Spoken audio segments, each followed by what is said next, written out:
I'll never forget the way my stomach dropped that night. The candles flickered between us, soft music played in the background, and I thought we were celebrating 10 years of marriage, a milestone I'd clung to with pride. My wife, Sarah, wore the blue dress I'd always loved on her, the one she saved for special occasions. I had no idea she was about to tear my world apart with a single request. The request. "Daniel," she began, tracing her finger along the rim of her wine glass, her eyes avoiding mine. "There's something I've been wanting to talk to you about." Her tone was nervous, almost rehearsed. I leaned forward, smiling, thinking she might suggest a vacation or maybe, just maybe, starting the family we'd been putting off for years. Instead, she said, "I think we should try an open marriage." The words hit me like a hammer to the chest. First I laughed, thinking it was a joke. "That's funny," I said, shaking my head. But she didn't laugh. She didn't even flinch. Her eyes stayed steady, determined. "I'm serious, Daniel. Feel like I'm missing something. I love you, I do, but I want to explore. I don't want us to hold each other back." In that moment, the woman I thought I knew became a stranger across the table. The cracks I'd ignored. Looking back, there had been signs. The late-night texts she dismissed as work emergencies. The gym sessions that lasted hours. The sudden secrecy with her phone, always face down, always locked. But I trusted her. I wanted to trust her. I swallowed hard, staring at the candlelight dancing in her eyes. "So what you're saying is, you've already found someone?" Her silence was louder than any confession. "Who is he?" I asked, my voice sharp, breaking through the music. She shook her head. "It's not about someone specific. It's about us, about freedom." But I knew. The way her cheeks flushed, the way her fingers tightened around her glass. There was someone. And at that table, on the night that was supposed to celebrate a decade of love, something inside me cracked. Trap. I didn't yell. I didn't flip the table. I nodded, pretending to consider her words. "All right," I said finally. "If that's what you want, we'll talk about it." Her shoulders relaxed. She smiled faintly, as if relieved, as if she'd just freed herself from some invisible cage. But inside I was already planning. I needed proof. If she was betraying me, I wouldn't confront her blindly. I'd already been burned once in a past relationship, accused of being paranoid when my gut screamed the truth. Not this time. So I set a trap. Plan. The next day I told Sarah I agreed with her idea. That maybe she was right, maybe exploring would bring us closer. Her eyes lit up in a way that made my skin crawl. "I'm glad you're open to this," she said softly, kissing my cheek like she hadn't just shattered my heart.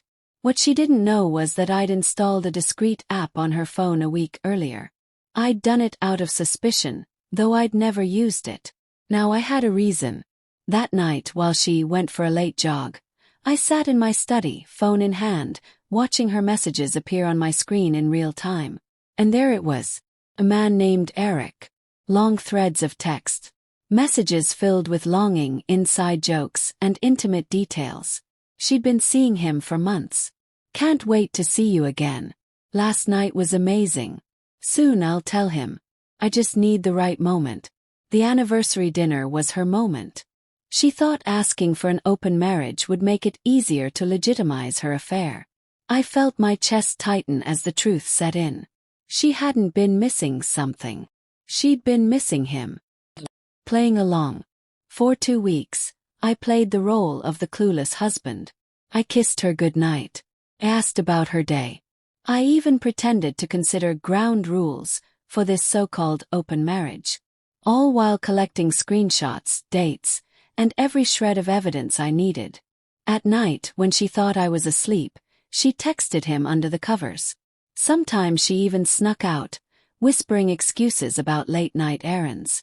And every time I let her go, knowing the deeper she dug herself in, the harder her fall would be.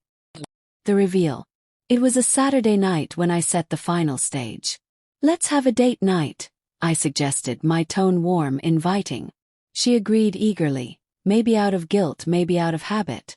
I booked a nice restaurant, made sure she wore that same blue dress, the one she'd worn on our anniversary. But instead of going to dinner, I drove her to a small rented hall I'd prepared earlier. Confusion crossed her face as I opened the door. "Daniel, what is this?" I gestured for her to step inside. The lights flickered on, revealing a projector screen at the front of the room. Her smile faded. I picked up the remote, my hand steady. "Since you wanted honesty, Sarah, I thought we could celebrate it tonight." I clicked the button. One by one, her messages to Eric appeared on the screen. Pet names, plans, the lies. Her face drained of color. "Daniel, I can explain." "No," I cut her off, my voice firm. "For once, you're going to listen." The confrontation. I laid it all out. The months of lies. The anniversary request. The way she'd looked me in the eye while hiding another man in her heart. Her excuses tumbled out. It didn't mean anything. I was lonely. I thought we were drifting apart. But I'd heard enough. "You had choices, Sarah. You could have talked to me. You could have ended this.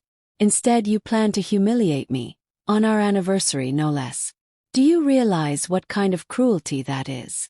Tears welled in her eyes, but I felt no sympathy. "Not anymore.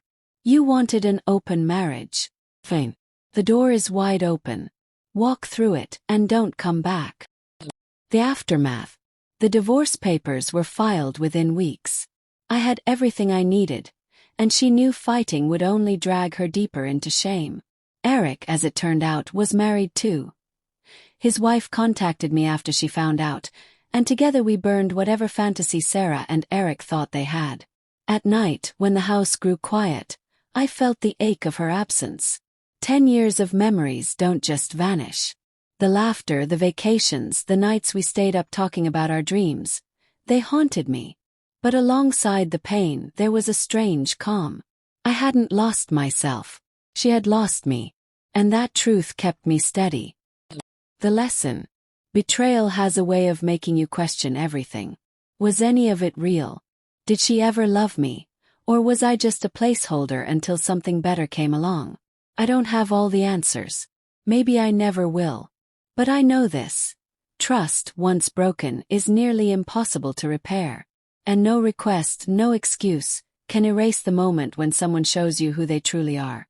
On our anniversary, Sarah thought she was setting herself free. What she didn't realize was that she was walking straight into the trap she'd built with her own lies. And I was finally free too.